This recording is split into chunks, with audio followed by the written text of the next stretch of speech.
You know, all my life, I've heard about how incredibly wasteful Americans tend to be.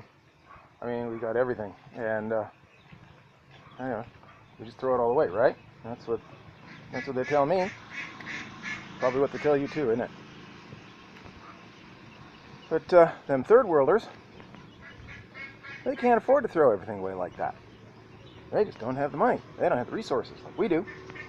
So they'd be very, very careful, very, very efficient. You know what? That ain't true. At least not in my case. Like right now, I need firewood. Now, when I need firewood, I don't go out and chop down a tree.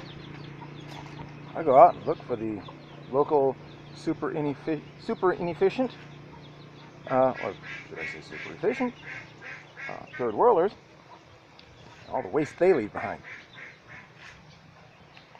Especially when they cut trees. For instance, right here.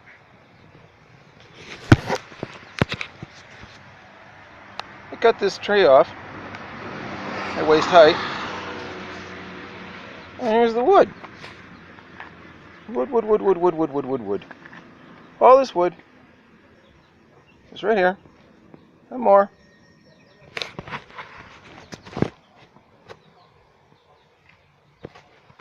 That's more of it back there. But it's only been there a couple of weeks. I'm going to let it dry a little more. Yeah, if it was a couple of years, I probably wouldn't let it dry anymore. But, nobody wants it. Go figure.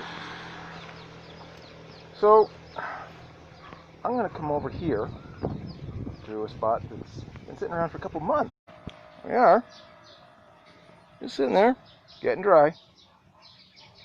I'm going to take them home with me. And then I'll have lots of firewood. Whoop, all gone. Alright, now you'll notice this is my cooking area. These are basically bucket stoves. They're made out of terracotta, locally crafted. The rainy season is kind of rough on them though. The wet gets into the terracotta, and as you can see, it kind of cracks the crap out of the bucket stove.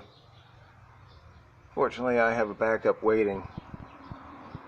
Now, the first thing I like to do is throw down a little sawdust.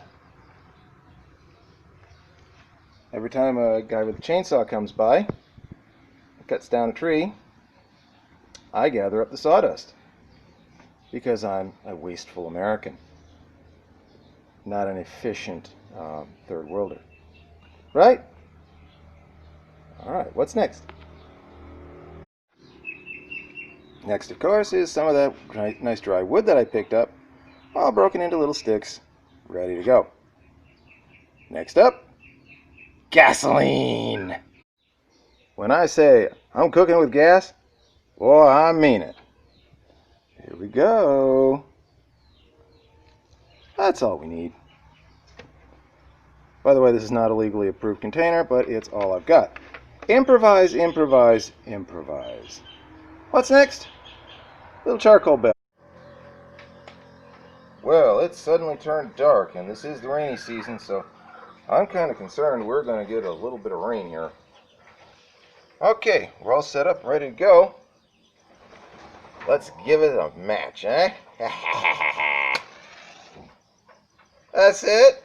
Oh, man! Where's the big explosion? Gasoline's supposed to explode. Oh, well, maybe next time.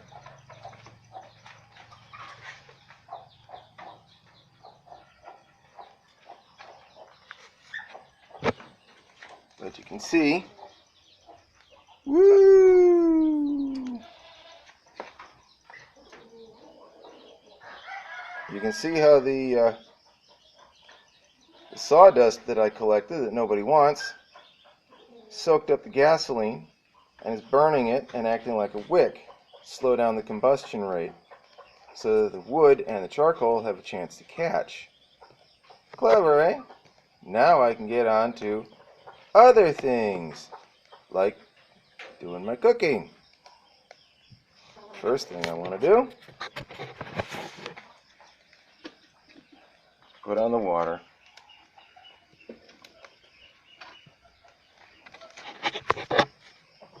Because you can't start the day without tea.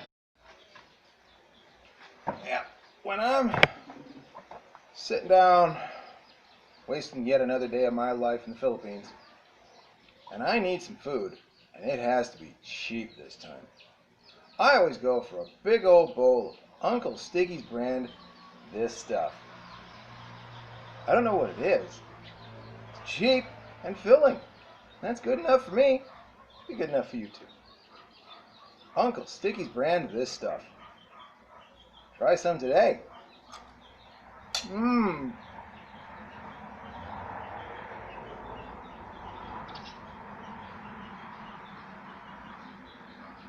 Must be an acquired taste.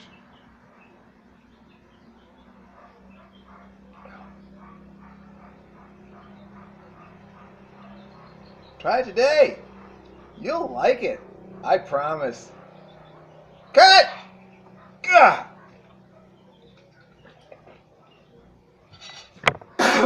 Blah!